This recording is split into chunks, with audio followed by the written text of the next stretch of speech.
Y nosotros yo creo que precisamente el posicionamiento del sector porcino español, a la chita callando, como se dice en mi pueblo, pero avanzando,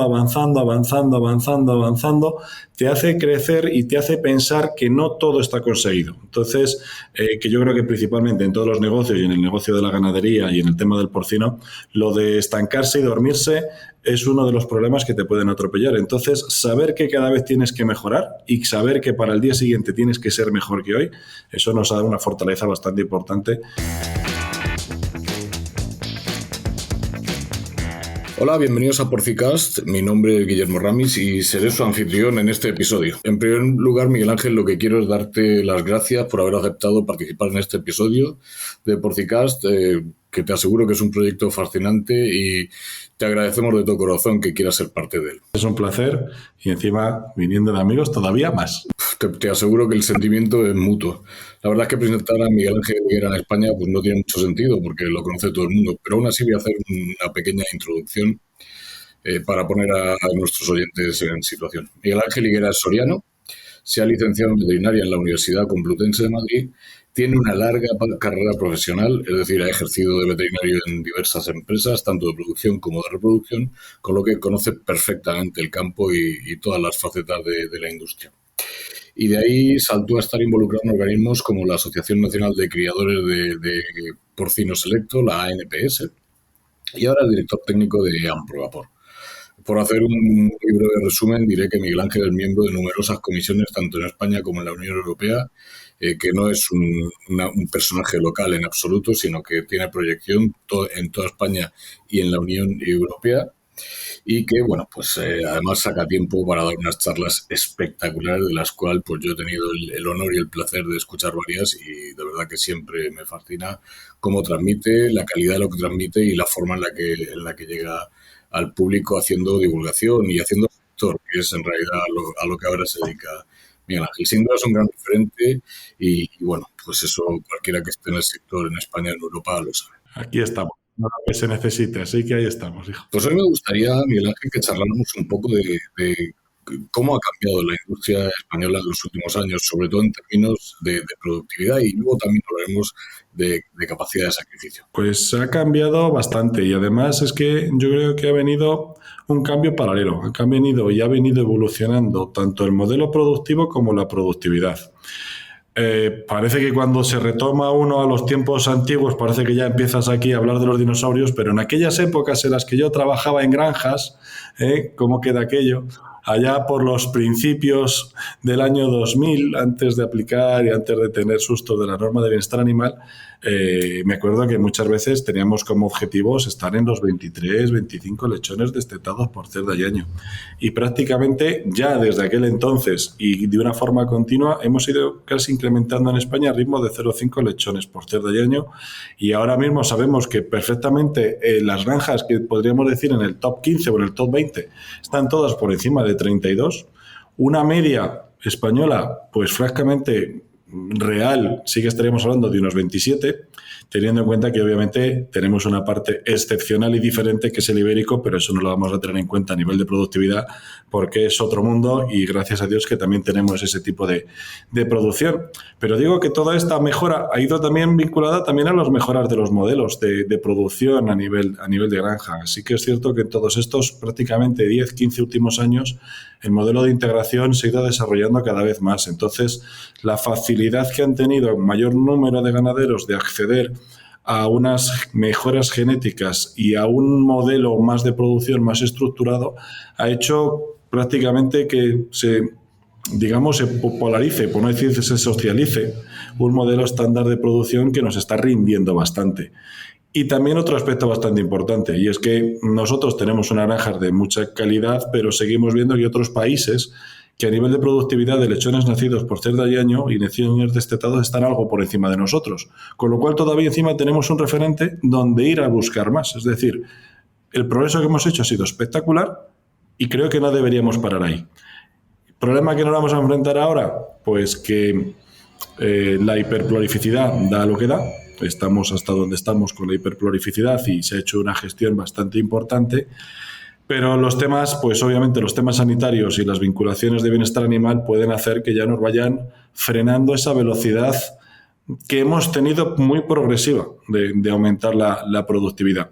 Y eso para nosotros, la productividad, ya no solo para mí es un número, es de decir, oye, qué bien que estoy destetando 30, estoy destetando 34.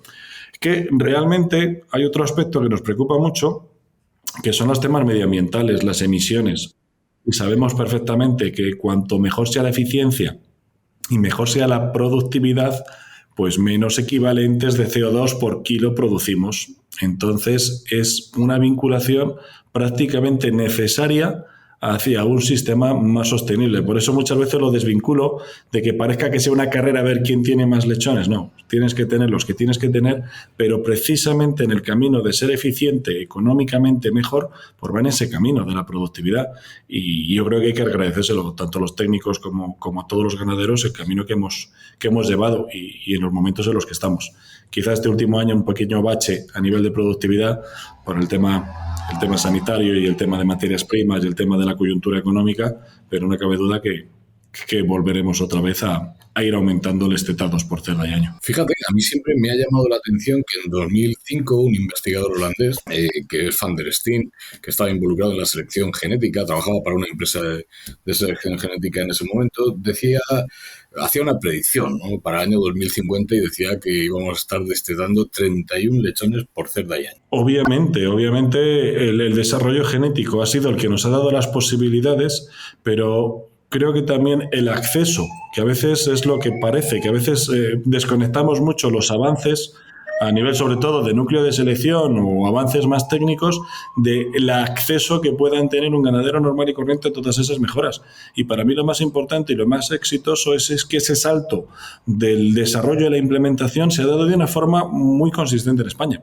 Es decir, ha habido pues una aceptación bastante elevada para poder aceptar todo esto y obviamente cambiar los modelos de trabajo, cambiar los sistemas y adaptarte a un nuevo producto. Y exitosamente. Yo creo que eso sí es lo bueno y por lo que ha sido ese salto tan importante y cualitativo. Claro, lo que pasa es que Van der Steen en aquel momento decía que íbamos a llegar ahí si le metíamos en la selección basada en genética cuantitativa, la selección basada en marcadores. Claro, lo que no sabía Van der Steen es la velocidad de crucero que iba a tomar precisamente la biología molecular, el desarrollo y la implantación que iba a tener. Desde luego ha dado un salto exponencial y me gustaría saber si tú crees que ese factor ha sido crítico en ese cambio de paradigma que estamos viendo en la producción porcina. Obviamente el desarrollo genético ha sido el que nos ha dado las posibilidades, pero creo que también el acceso, que a veces es lo que parece, que a veces desconectamos mucho los avances a nivel sobre todo de núcleo de selección o avances más técnicos del acceso que puedan tener un ganadero normal y corriente a todas esas mejoras. Y para mí lo más importante y lo más exitoso es que ese salto del desarrollo y la implementación se ha dado de una forma muy consistente en España. Es decir, ha habido pues una aceptación bastante elevada para poder aceptar todo esto y obviamente cambiar los modelos de trabajo, cambiar los sistemas y adaptarte a un nuevo producto. Y exitosamente. Yo creo que eso sí es lo bueno y por lo que ha sido ese salto tan importante y cualitativo. Estarás de acuerdo conmigo en que quizás echa un poco de menos que se haga más hincapié pues, en la selección para la supervivencia, para la rusticidad, sin que se pierda productividad, para la exigencia medioambiental. No nos olvidemos que todo esto son exigencias del consumidor y vamos a tener que cumplirlas sí o sí. Nos hemos centrado en las últimas 4 décadas en la producción numérica y creo que es el momento de que saltemos y metamos todos esos parámetros de valor añadido, de calidad añadida. Sí, yo creo que también es porque el decalaje de la selección hasta que llega a la granja con las necesidades sociales, pues tienes ese pequeño decalaje. Nosotros veníamos con unas necesidades muy importantes de animales, con lo cual la primera producción y lo primero que se metió, sobre todo a nivel de selección, era prolificidad. Ahora estamos viendo que de prolificidad vamos bien. Creo que no es una cosa que haya que insistir.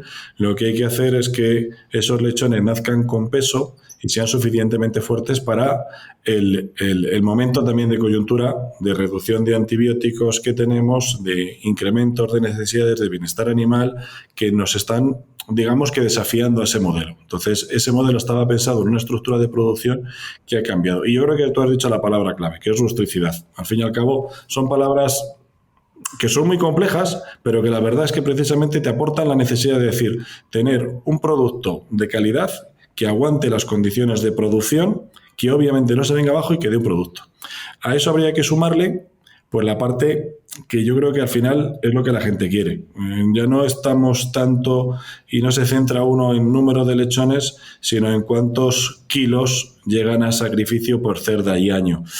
Y ahí es donde ya se está dando cuenta la gente de que la combinación de prolificidad, rusticidad, resistencia a enfermedades, adaptación al medio, adaptación al ganadero, que ahora a nuestros ganaderos actuales hay que adaptarse, entonces los animales se tienen que adaptar al ganadero y cuanto mejor se adapte al ganadero, mejor le va a ir al animal. Imagínate lo que te estoy diciendo, que antes era el ganadero el que tenía que hacer el trabajo y ahora sabemos que es el pobre animal el que tenemos que diseñarlo para las necesidades del ganadero actual. Y cuando empiezas ya a poner todas esas cosas en la balanza, pues te das cuenta que antes habíamos puesto demasiados huevos en una parte y ahora hay que compensarlos. El dinero siempre ha estado en los cebaderos, ¿eh? El dinero siempre está en los cebaderos, ¿eh? Sí, definitivamente no nos queda más remedio, porque es que además, como he dicho antes, es una demanda de nuestro consumidor. Estamos produciendo en un ámbito muy complejo y tenemos que explicarle a los consumidores cómo lo hacemos. Yo he estado 12 años ejerciendo como veterinario y siempre he preguntado a mi empresa, ¿cuándo dejamos de medir lechones por cerda destetados por cerda de año y empezamos a medir gordos vendidos al matadero por cerda de año? Porque al final muchas de las empresas no están vendiendo lechones y deberían realmente medir su producto final. Claro, pero ahí es donde está y ahí es donde yo creo que hay que trabajar, porque sí que es cierto que esa vorágine de tecnología y de datos nos hemos centrado mucho en madres y bien hecho. Está muy bien hecho y el trabajo que se ha hecho, excelente. Pero ahora hay que compensarlo con otros aspectos y tener un cerdo que convierta, un cerdo que sea más resistente, que no sea tan sensible ni a enfermedades ni a cambios de temperaturas. Un cerdo que ahora desde el punto de vista a lo que más nos preocupa, que un cerdo tranquilo, que no sea excesivamente voraz, porque todo eso de tranquilidad y voracidad va vinculado a lo que bien sabes que tenemos un problema que son la mordedura de colas. Y como vayamos en la dirección que vayamos, podemos tener un problema con unos cerdos muy voraces de crecimiento rápido porque no van en la línea de dejar de cortar colas. Entonces te das cuenta que en esta vida y en esta profesión veterinaria cada día es un reto. Lo que creías que estabas haciendo bien hoy para mañana, llega mañana y tienes que rehacerlo una vez de nuevo. O sea que esto es como para no parar constantemente. Y yo creo que ese es el éxito. Una de las cosas que me enseñó mi maestro Antonio Muñoz es que los cerdos te quitan la razón todos los días. Por eso no te queda más remedio que seguir estudiando todos los días y que todos los días pues te van a decir que lo que crees que es verdad pues no lo es. Y te lo demuestran con hechos evidentes. No lo sabía, pero totalmente lo comparto por lo que estamos viendo. Es decir, que cuando llegas y crees que has diseñado el objetivo y llegas al objetivo, de repente cuando llegas y dices ya lo he conseguido, el objetivo ha cambiado y tú estás totalmente separado de él y otra vez a empezar, y otra vez a empezar. Bueno, pero eso nos da la oportunidad de trabajar como veterinarios. Eso nos da la oportunidad de, por lo menos, de estar entretenidos, luego de trabajar. Pero bueno, sí que da muchas oportunidades y sobre todo yo creo que también es una parte bastante importante de nuestro sector, que te da las ganas de seguir mejorando. Es decir, el que se queda estancado, pues le atropella la manada. Y nosotros yo creo que precisamente el posicionamiento del sector porcino español, a la chita callando, como se dice en mi pueblo, pero avanzando, te hace crecer y te hace pensar que no todo está conseguido. Entonces, que yo creo que principalmente en todos los negocios y en el negocio de la ganadería y en el tema del porcino, lo de estancarse y dormirse es uno de los problemas que te pueden atropellar. Entonces, saber que cada vez tienes que mejorar y saber que para el día siguiente tienes que ser mejor que hoy, eso nos da una fortaleza bastante importante frente a lo mejor algunos otros modelos, sobre todo a nivel de Europa, que noto yo que se han relajado, se han aburguesado en un sistema de producción, produciendo biogás y con unos cereales caros y ahí se quedan. Y nosotros yo creo que ese objetivo que tenemos de constantemente hacer las cosas mejor nos están posicionando donde estamos actualmente. Sí, porque de hecho creo que somos el único país que ha seguido creciendo de forma casi sostenida durante la última década, ¿no es cierto?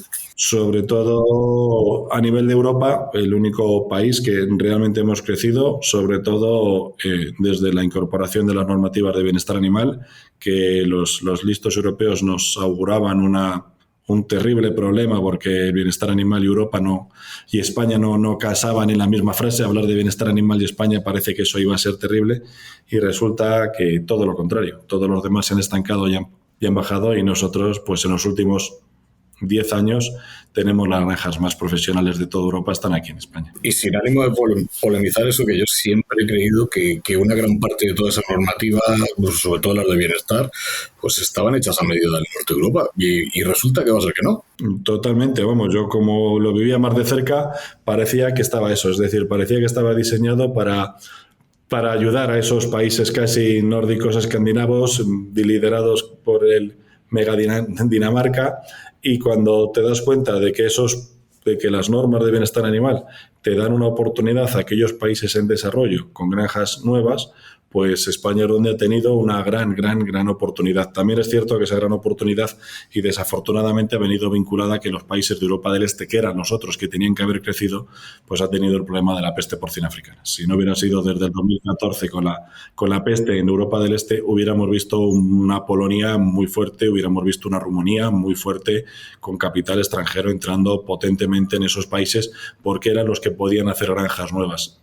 Por la peste no lo han podido hacer y ese efecto pues lo hemos tenido nosotros. Yo creo que nosotros hubiéramos crecido exactamente igual de lo que tenemos ahora mismo, pero este distanciamiento que tenemos con el resto yo creo que se debe principalmente a que esos países con alto potencial han frenado. Bueno, vamos a hablar de otra cosa, Miguel Ángel, y es de la capacidad de sacrificio, porque ya hemos visto que España ha superado a Alemania en capacidad de producción hace algunos años, pero Alemania seguía teniendo mayor capacidad de sacrificio.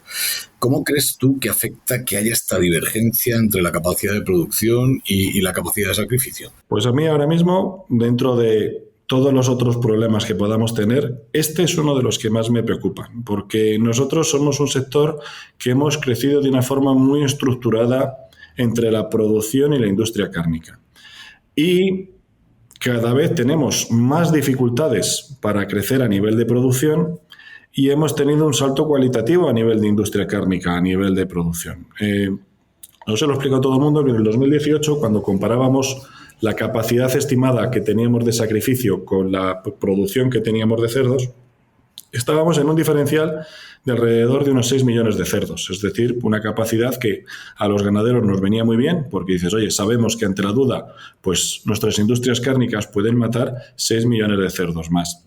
Ahora mismo estamos hablando de que ese diferencial que tenemos de producción entre lo que somos capaces de producir gracias a un nuevo actor que entró en el 2019-2020 con Literamit, un nuevo matadero sin producción ganadera, pues eso se desequilibró y estamos ahora mismo prácticamente en unos niveles de un diferencial de entre 10 y 12 millones de cerdos de diferencial que tenemos. Pero es que para nosotros, que es lo que estamos alertando principalmente, en España esto va a ir a peor. Tenemos desde este año un Real Decreto en el cual se van a modificar los metros cuadrados por cerdo en cebo. Eso quiere decir que o en 2 años construimos cebos, cosa que se irán construyendo los que se puedan y los que ya tenían los papeles, pero no se pueden construir de la noche a la mañana más, o lo que hay que hacer es reducir producción para adaptarse a las nuevas densidades. Entonces, si ya tenemos ese gap, esta diferencia importante entre producción y matadero, pues en los próximos 2 años se va a incrementar por reducción de capacidad de producción. Incrementaremos algo en producción, pero no al ritmo que necesitan nuestras industrias cárnicas. Y esto, desde nuestro punto de vista, pues pone en tensión la industria cárnica. O sea, nosotros, los precios que está ahora mismo viviendo España y la Unión Europea son idílicos. Todo ganadero soñaría con estos precios durante toda la vida. Pero yo se lo digo a todo el mundo, no son reales. El mercado te quita lo que te da. Entonces, lo que te está dando ahora mismo te lo quitará. Lo más importante es tener una estructura de cadena bien estructurada. Y ahora mismo sí que estamos viendo que esta falta de cerdos está poniendo en tensión a determinadas industrias cárnicas y sobre todo industrias de transformación, y no es bueno, porque si hay una reestructuración a nivel de la industria cárnica, al final también el que lo pasa mal es el ganadero. Y para que te hagas una idea, nuestras estimaciones, si la industria cárnica sigue tan fuerte como sigue ahora y la producción no es capaz de compensar la pérdida de metros cuadrados, estaríamos hablando de que en el 2025 podríamos tener una diferencia entre producción y capacidad de sacrificio de alrededor de 14-15 millones de cerdos, que pasar del 2018 de una diferencia de 5 o 6 a una diferencia de 15 es mucho. Y se juntan las dos cosas, un incremento de la industria y una reducción de la producción. ¿Podremos compensarlo vía importación de animales? Es que en Europa tampoco hay cerdos. Es que en Europa se está reduciendo la producción. Es que ¿de dónde vas a traer animales? Puedes traer animales, pero no para compensar tantos. Entonces vamos a ver cómo se va produciendo, porque para mí es una de las cosas que la gente no se ha sentado a pensar, porque estamos un poquito disfrutando de estos precios que tenemos ahora. Pero yo lo digo a todo el mundo, cuidado que el mercado es más listo que nosotros y lo que te da luego te lo puede quitar, ¿eh? Así que cuidado. Pues fíjate, curiosamente la semana pasada estuve en un matadero viendo pulmones, haciendo inspección de pulmones al sacrificio, y es un gran matadero que va siempre a una gran velocidad, y me encontré que los pulmones pasaban a una velocidad bastante lenta, y cuando les pregunté qué es lo que pasaba, me dicen, si es que no hay cerdos, estamos a mitad de capacidad de sacrificio, vamos a la mitad de velocidad, porque o es eso o es echar a la mitad de la plantilla. Entonces, pues han decidido reducir la velocidad de sacrificio.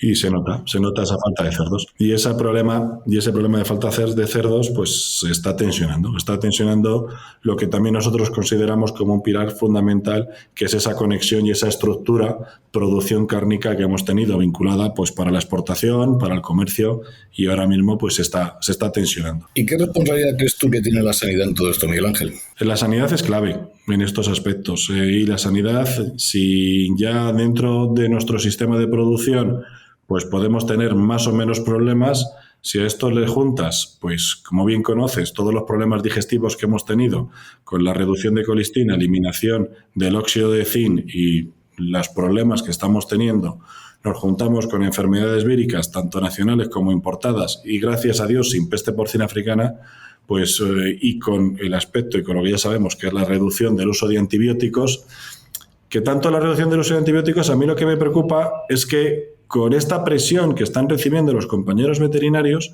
el uso de los antibióticos es demasiado tardío. Entonces se está esperando para tener la seguridad absoluta que cuando aplico un antibiótico lo aplico bien, y efectivamente garantizas que la utilización es absoluta y fantástico. Pero nos estamos enfrentando a tratamientos de enfermedades que están ampliamente instauradas en una granja. Entonces nos hace ir totalmente tarde. Entonces empezamos a entrar ya en tratamientos con unas mortalidades altas, con lo cual ya es muy difícil de pararlos. Y esto nos está llegando, y esto lo va sumando una granja, otra granja, y nos estamos encontrando que comparado con las mortalidades que podíamos tener hace 2 o 4 años, pues se nos están duplicando, por no decir en algunos casos subiéndote un 120% de lo que tenías antes. Aspecto que francamente a nosotros nos preocupa mucho. Pues fíjate, jamás pensé que mis compañeros en el campo se iban a encontrar en la disyuntiva entre tener que elegir cumplir la normativa de los límites de antibióticos y de su uso, tener que elegir entre eso y el bienestar, o decidir atender a un animal que está enfermo y que se tiene que curar. Pero hemos llegado a un punto que verdaderamente pues, es como mínimo preocupante. Preocupante sobre todo porque los compañeros que están en campo y que sabes cómo se van produciendo pues todo el tema de la epidemiología de la enfermedad, sabes perfectamente cómo va a ir evolucionando dentro de una sala y dentro de una semana y la semana siguiente. Es decir, lo ves venir. Y que lo veas venir y no puedas hacer nada hasta que te venga, pues crea frustración, y al final lo que te crea es precisamente el resultado, que es lo que se ve, que al final pues aumentan los problemas sanitarios vinculados pues sobre todo a la sanidad. ¿Esto es lo que tenemos que tener, lo que queremos? Pues realmente no es lo que queremos. Y tenemos que trabajar en alguna forma de intentar ir incrementando la sanidad para no tener que ir tarde, sino no tener que aplicarlo. Pero es más fácil de decirlo que hacerlo, porque las enfermedades están ahí. Creo que mucha gente se ha creído que la reducción del uso de antibióticos iban a desaparecer las enfermedades, y las bacterias están ahí. No, por mucho que digamos que ya no tratamos, no se van a ir, no van a coger las maletas y se van a otro lado. ¡Ay, en la Unión Europea ya no hay antibióticos! Venga, me voy, ya no hay enfermedades. Pues no, esto no ha pasado y estamos pues... Yo más bien creo que va a ser al revés, que esas bacterias van a vivir mucho mejor y mucho más tranquilas de lo que han vivido hasta ahora. Yo sé que si fueras capaz de adivinar esto, pues estaríamos en una mansión en Las Bahamas tomándonos unas cervezas, pero dame una previsión de qué podemos esperar a corto y medio plazo con esto de la capacidad de sacrificio. ¿Cómo se puede compensar ese desfase tan brutal entre la capacidad de producción y entre la capacidad de sacrificar? Pues esto, como todo, a vete a saber. Esto es difícil de averiguar, como tú me habías dicho, porque si no, pues habría puesto una empresa de cerdos y no tengo ni un animalito porque obviamente no sé hacerlo ni sé venderlos. Pero es que el contexto al que se enfrentan las empresas y los ganaderos es todavía más complicado. Tenemos un problema con reducción de capacidades. Tenemos una industria cárnica muy potente que hay que darla de comer, que hay que darla a cerdos, porque la necesitamos para que vayamos bien a corto y a medio plazo. Sin industria cárnica no somos nadie. Tenemos muchísimas dificultades para renovar la flota de granjas. Esto me canso de decírselo a las administraciones, que todos quieren poner moratorias para que no haya granjas. La granja tú la haces el día de la hoy con la mejor tecnología y todo lo que mejor haya, y a partir de mañana ya empieza a ser obsoleta. ¿Vale? Entonces, la única forma que yo tengo de mejorar granjas es construir granjas, porque es en el momento en el que lo vas a poder hacer. Entonces, necesitamos tener tecnología, pero no podemos tener granjas. Tenemos una reducción de metros cuadrados. Tenemos un problemón, que hablamos muy poco de ello, pero yo creo que hay que hablar cada vez más, es el escaso relevo generacional y nuevos ganaderos que se quieren hacer cargo de las explotaciones. Entonces, cuando tenemos un panorama encima de la mesa de reducción de metros cuadrados, por lo tanto, menos productividad. Cambios de las normativas medioambientales para que tengas que invertir más en tu granja para hacer más cosas. Posibles cambios adicionales en la normativa de bienestar animal que pueden venir de Europa. Guillermo, cuando yo cuento todo esto, y como parece que siempre soy el que llevo las malas noticias, pero es mejor adelantarlas a que te coman, siempre pienso yo que las malas noticias cuanto antes se vengan mejor, pues mucha gente lo que está haciendo cuentas es saber cuánto me queda para jubilarme. Entonces, cuidado, que es que el problema al que se puede enfrentar la industria cárnica es que puede que haya instalaciones, pero no haya ganaderos, ¿vale? Entonces, aquí vamos a tener que hablar de que va a empezar otro modelo de producción diferente dentro de muy poco.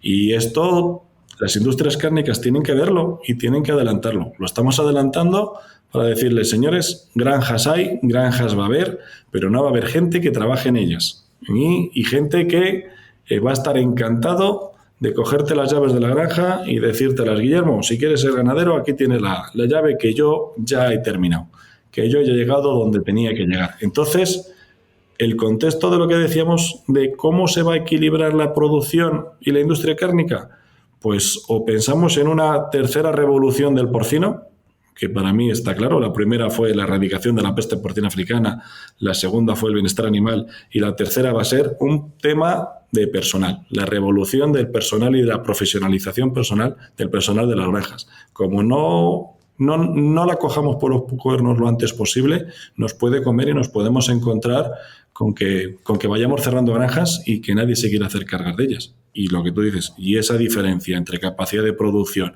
y gran necesidad de sacrificio se dispararía y terminaría llevándose por delante alguna industria cárnica, que es lo que a nosotros nos preocupa mucho más. Pues mira, sin ánimo de polemizar en exceso, creo que en el medio ambiente en el que nos movemos ahora mismo, con la producción de alimentos de origen animal completamente denostada, pues yo entiendo que a la gente le cueste tomar el relevo y hacerse cargo de la granja de su padre, porque realmente es que la producción animal ahora mismo está demonizada totalmente.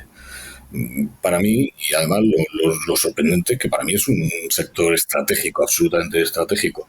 Si no produces tus propios alimentos, si tienes dependencia alimentaria como la que puede tener Japón, pues tienes un serio problema porque has perdido una parte de tu soberanía muy importante. ¿Qué crees que podemos hacer para revertir esto, si es que hay alguna forma y tenemos alguna posibilidad de revertirlo? ¿Cómo podemos conseguir que todo este ambiente mejore? Sí que existen dos posibilidades. Una, que la tenemos todo el mundo claro, pero es difícil de hacer, que es acercarnos al consumidor. Ahí, y perdona que siempre me enfado con esta parte, que es la parte de la comunicación, porque enseguida cuando hablas de esto, todo el mundo dice, sí, la solución es que hay que comunicar. Y yo me enfado muchísimo y les digo, eso es mentira. Quita el verbo hay por tengo. Cuando todo el mundo diga tengo que comunicar, ya estaremos todos en el mismo barco. Porque tenemos todos que comunicar. Porque esto de echar balones fuera, de no, que si alguien necesita que venga a ver la granja del vecino, que la mía esta semana me viene mal una visita. No. Aquí tenemos todos que acercarnos al consumidor para realmente revertir el mensaje.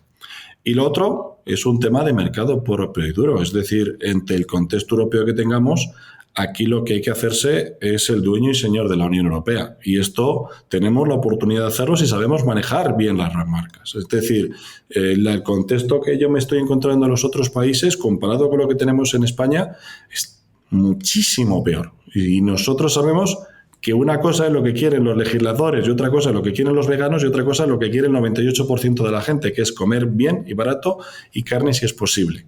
Y nosotros sabemos que tenemos que trabajar para ese que quiere comer con las herramientas que nos proporcionan otros que cada vez son menos.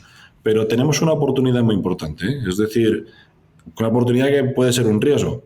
En 10 años yo veo que el sector porcino español, si no nos entra la peste porcina africana, vamos a ser el 30% de la producción de carne de cerdo de la Unión Europea. Estamos ahora mismo al 21, hemos tardado prácticamente 10 años en subir del 18 al 21, pero visto cómo está todo, precisamente veo que la posición hegemónica de España está clara, la podemos tener. Si hacemos las cosas bien, con cabeza, sin volvernos locos, sectores que seguimos teniendo nuestro ritmo. O sea, ese 30% que yo veo de España dentro de la Unión Europea no es por crecimiento, es por estabilización. Lo que veo es que los demás van a caer y nosotros tenemos que seguir haciendo las cosas bien, intentando ser competitivos y obviamente en un entorno que nos permitan pues tener una buena estructuración entre el ganadero y la industria cárnica. Y obviamente pensando que el consumidor, por mucho que digan que no quiere comer carne, es mentira, sigue queriendo comer carne. Pues fíjate, en el ámbito en el que yo me muevo todos los días, que es una institución de educación superior, pues parecería que el porcentaje de población que ha decidido no comer alimentos de origen animal es muy alta, y no es verdad. Esto no es cierto. Cuando la gente dice que se va a dedicar a la producción animal, yo les digo que no se equivoquen, que más del 98% de la población española sigue consumiendo alimentos de origen animal casi a diario y aunque el 2% no los consuma, lo comunica muy bien y lo comunica pues con mucha fuerza y con mucho ruido hasta el punto de que hacen llegar a pensar que son el 20% de la población y no es verdad. Eso puede ser en la India, que tiene un 34% de vegetarianos, pero en España desde luego que no. Miguel Ángel, dame unas recomendaciones que un tomador de decisiones hoy podría utilizar. ¿Pongo una granja o no? ¿Me compro una granja o no? ¿Qué hago? Muy difícil, muy difícil porque obviamente esos que toman las decisiones soy de los que yo aprendo, de los que yo me siento a escucharles para saber exactamente qué es lo que alguien pues más capacitado que yo puede hacer. Pero yo ahora ya en reflexión propia, es decir, veo que hay que dar otro paso más de profesionalización, porque todos los temas, y siempre hablo de los temas más fáciles, que son los temas sanitarios y los temas de producción, siempre han ido vinculados a que tú mejoras la sanidad, mejoras la producción, tienes más dinero. Y ahora hay que empezar a meterse con unos temas medioambientales donde la inversión-beneficio no está muy clara desde el punto de vista de tu bolsillo, pero sí desde el punto de vista de la granja que vas a tener de aquí a 10 años. Entonces, en ese aspecto en el que podamos ir ya trabajando en las empresas hacia una reducción de emisiones, ojalá neutralidad climática, te va a permitir estar en el mercado. Aquí ya en estos casos lo que queremos es estar en el mercado, porque el mercado está ahí y es muy goloso y va a tener buenos precios por escasez. Entonces, hay que estar porque la pelea van a ir descabezándose mucha gente, entonces hay que estar ahí. Y para mí el reto más importante es dar la viabilidad a aquellas granjas que no tienen relevo generacional y que son granjas muy útiles. Y ahí creo que hay que, vuelvo a decirlo, repensar un nuevo modelo de producción y de cómo hacer cerdos para granjas que ya el propietario no quiera trabajar en ellas. Y eso va a requerir mucho esfuerzo y mucho trabajo por parte de los veterinarios y se trata de una cosa que se llama gestión de personal. Así que para mí las dos claves que doy es medio ambiente y personas. Pues realmente hasta ahora no nos ha importado demasiado esto de la gestión del personal, porque, como dices tú antes, sí es verdad que teníamos muchísima gente que quería trabajar en las granjas, pero esa no es la realidad que tenemos hoy, definitivamente. También es verdad que tengo mucha confianza en el sector español. Llevo 30 años en este sector y lo he visto a punto de extinguirse tantas veces que me da gusto ver la tasa de autoabastecimiento que tiene hoy en España, porque es verdad que siempre hemos estado pensando que se iba a acabar la producción porcina y no ha ocurrido. Yo entré en Progapora en el 2011 y en el 2011 se iba a acabar el sector porcino porque nos hacían quitar las jaulas en gestación. Entré en el peor momento que podía haber. O sea, crisis de materias primas y cambio normativo, se iba a acabar todo. O sea, en el 2012 ya no iba a haber ni ganaderos ni nada. Yo les digo, ya no me decía la gente, ¿por qué entras a entrar en Progapor si esto se ha acabado? Pues mira. Al final el sector español es resiliente y saldremos adelante, de eso no me cabe ninguna duda. Y ya para terminar, pues vamos a llegar al segmento de nominaciones. Me encantaría que nominaras a alguien que sea un referente para ti en el sector y al que te gustaría ver en un episodio de Porcicast, por favor. Pues lo que pasa es que lo voy a hacer sin saber si ya lo habéis trabajado o no, pero yo reconozco que me gustaría que hablarais con Lorenzo Fraile. Pues mira, todavía no ha participado con nosotros y me parece una nominación de lo más interesante, así que estoy seguro que te vamos a atender a tu recomendación. Me gusta su visión crítica que tiene también del sector y me gusta que no solo digamos que todo está bien y fantástico y por eso me gustaría que le escucharais porque se aprende mucho de esa visión que tiene el crítica de nuestro sector, muy constructiva, obviamente. Desde luego vamos a trabajar para que se siente a charlar aquí con nosotros. Miguel Ángel, ha sido un verdadero placer y he disfrutado increíblemente hablando contigo. Siempre aprendo mucho de ti porque tienes una visión muy valiosa del sector porcino, muy amplia, con muchísimos datos y muy bien informada. Así que eres una persona digna de escuchar. Para mí simplemente agradeceros esta oportunidad de compartir un poquito nuestras perspectivas y nuestras vistas y obviamente pues es un placer que te voy a contar y encima pues charlar con un compañero y amigo, aunque estemos un poco a la distancia, pero da gusto, o sea, un placer. Muchísimas gracias por haber participado, Miguel Ángel, y volver a agradecerte de corazón que hayas querido estar con nosotros en este episodio de Porcicast, que desde luego ha sido de lo más interesante. Un abrazo. A ti, un abrazo, hasta luego.